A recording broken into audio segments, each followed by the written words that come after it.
दादी अम्मा मान जाओ, दादी अम्मा मान जाओ।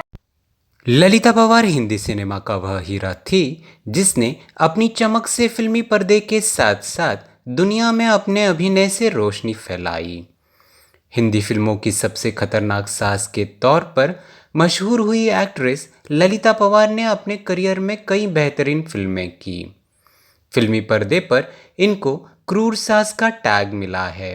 हालांकि कुछ सॉफ्ट रोल भी इन्हें मिले, पर पहचान नेगेटिव किरदारों से ही ज़्यादा मिली।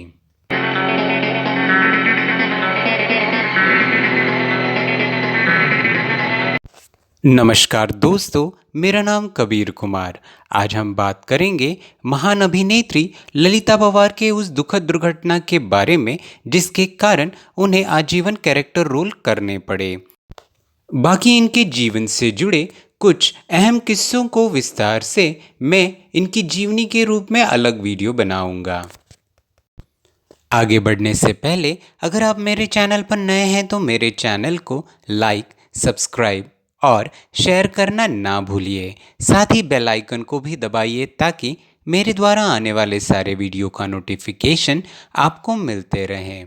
साथ ही अगर आप ये वीडियो फेसबुक पर देख रहे हैं तो मेरे पेज को लाइक और फॉलो ज़रूर कीजिए।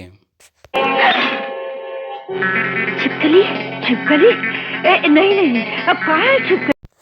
18 अप्रैल 1916 को महाराष्ट्र में जन्मी ललिता पवार एक आंख के जाने के बाद वैम्प के रोल करने लगी। ललिता पवार एक रसूखदार परिवार से ताल्लुक़ रखती थी, लेकिन संपन्न परिवार होने के बावजूद भी ललिता पवार पढ़ नहीं पाई। ललिता पवार के पिता सिल्क का बिजनेस किया करते थे। जिस दौर में ललिता पवार का जन्म हुआ था उस दौर में लड़कियों को बहुत कम पढ़ाया जाता था। ललिता पवार ने 9 साल की उम्र में एक्टिंग की दुनिया में कदम रखा। उनकी पहली फिल्म 1928 में आई राजा हरिश्चंद्र थी। यह फिल्म एक मूक फिल्म थी। बड़े अरमान लेकर शहर आई थी बेटी, लेकिन सब मिट्टी में। ललिता पवार ने जब फिल्मों में काम करना शुरू किया था तो उस समय उन्हें 18 रुपये मिलते थे। देखते ही देखते उनकी लोकप्रियता और कमाई बढ़ने लगी। ललिता पवार अपने दौर की सबसे ज़्यादा कमाई करने वाली हीरोइनों में शुमार हो गई थी। वह भले ही पढ़ी लिखी नहीं थी, लेकिन 1988 तक फिल्मों में अपना दबदबा कायम रखा। ललिता पवार वह अभिनेत्री थी जिन्होंने हिंदी सिनेमा को बताया कि क्रूर सास कैसी होती है।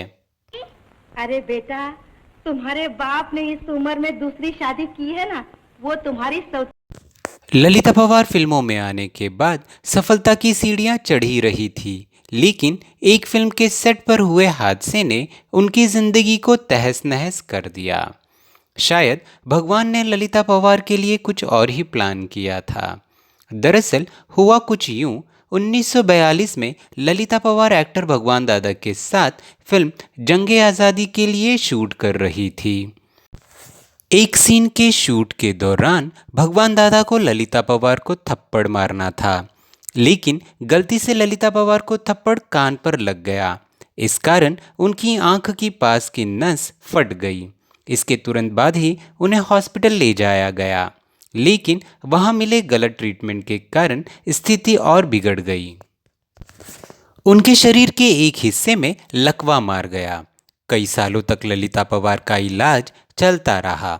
वह ठीक तो हो गई, पर उनकी एक आंख हमेशा के लिए खराब हो गई, साथ ही उनका करियर भी। सुना नहीं तुमने? देख जाओ चुपचाप। अरे चुपचाप तो आदमी मर भी नहीं सकता सिस्टर, आहू तो जरूर। करियर इसलिए क्योंकि इस एक्सीडेंट के पहले तक ललिता पवार फिल्मों में बतौर लीड हीरोइन काम किया करती थी, लेकिन बाद में निर्माता निर्देशकों ने उन्हें लीड रोल देने से इनकार कर दिया। इलाज के कारण ललिता पवार 3 साल तक घर पर खाली बैठी रही, लेकिन जब वो लौटी तो उन्हें माँ बहन और सास के रोल मिलने लगे।